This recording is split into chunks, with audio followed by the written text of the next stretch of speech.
తాతయ్యకి నమస్తే. జగన్ వైఫల్యాన్ని ఎత్తి చూపుతున్న షర్మిలాకి చంద్రబాబు, పవన్ వైఫల్యాలు కనిపించటం లేదా తెలుపగలరు? మంచి ప్రశ్నే వేసేవరా నాయన. బాగా అడుగుతుంది ఆవిడ జగన్ మీద ఎక్కుపెట్టిన బాణంలాగా. మద్యపాన నిషేధం అన్నవి ఏది అన్నాడు.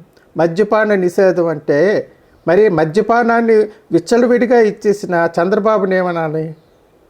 మద్యపానాన్ని తక్కువ చేశాడట జగన్, కొత్త కొత్త కంపెనీలు తెచ్చేటట జగన్, మద్యపాన నిషేధాన్ని చెయ్యలేకపోయాడు. సరే, ఈయన ఓపెన్గా ఎలక్షన్లో చెప్పాడు కదా, మద్యపానాన్ని ఇస్తాను, మీకు కావాల్సిన బ్రాండ్స్ ఇస్తాను, చక్కగా తాగండి అనేసి చంద్రబాబు నాయుడు గారు అన్నారు కదా. మరి అక్కడ అడగదా చంద్రబాబు నాయుడిని? అడగాలి కదా చంద్రబాబు నాయుడిని. జగన్ వైఫల్యం చూపించి మద్యపాన నిషేధం చేస్తానన్నాడు, నువ్వు ప్రజల దగ్గరికి వెళ్ళే నేను మద్యపానాన్ని మీకు ఇస్తాను, మంచి కంపెనీలు ఇస్తాను అన్నావు, ఇదెక్కడి రాజకీయం అని చంద్రబాబు నాయుడిని అడగాల? అలాగ అడగదు నాయన, అది అడగదు. కాంగ్రెస్ తీసుకోవాల్సిన స్టాండ్స్ ఏంటంటే అందరినీ అడగాలి, చంద్రబాబు నాయుడిని, పవన్ కళ్యాణ్ని, జగన్ని. అలా కాదు, ఆవిడ జగన్ మీదే పడ్డది. ఎందుకంటే ఆ ఓట్లు ఇటు రావు తెలుగుదేశంవి, ఈ ఓట్లని అట్లా ఆక్కుందామని.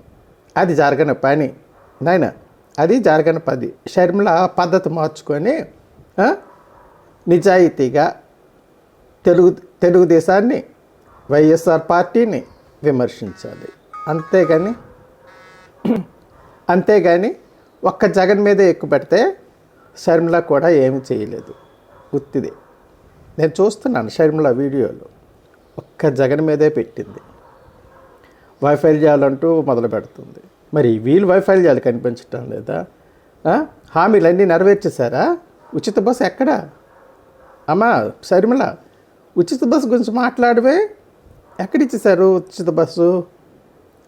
అడుగమ్మ వాళ్ళకి, తర్వాత అడుగుదు కానీ జగన్కి అన్నీ. ముందు వీరికి కూడా కొంచెం నాలుగు అడుగు. అధికారంలోకి వచ్చారు, ఆడవాళ్ళకి ఇస్తానన్నారు, ఇచ్చారా? అవన్నీ అడగాలి నువ్వు. అటు తెలుగుదేశం మీద బాణాలు ఎక్కువ ఒకటో రెండో జగన్ మీద ఎక్కువ పెట్టాలి. అంత పూర్తిగా జగన్ మీద ఎక్కువ పెట్టావనుకో నీకే బొక్క. అర్థమైందా? ఉంటాను.